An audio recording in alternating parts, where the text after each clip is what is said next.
New York-based startup Opera Solutions builds computer systems for clients like Citigroup and Morgan Stanley to help them analyze the billions of pieces of data that come in every day, providing greater insight into customer trends.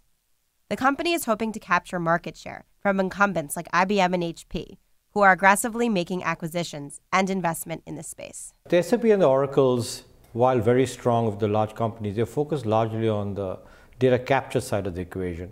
They're fairly weak on how do you extract the value from the data, particularly given an environment where your ability to capture data is increasingly more difficult because the amount of data that is being generated is faster than you can capture it.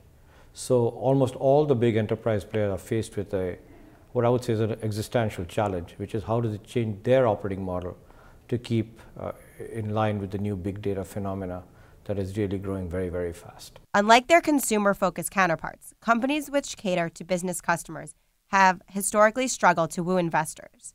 This was not the case with Opera.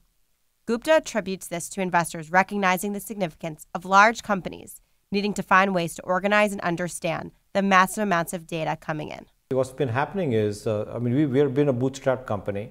We're a complete startup, 7 years in existence, right? And we're getting close to $100 million in revenues this year.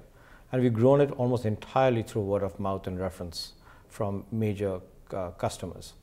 So the time has now come where we have to invest in sales, we have to invest in partnerships, we have to get more engineering talent in, and that's what the money is going to be used for. The venture capital and the private equity companies, they have a very, let's say, a detailed process.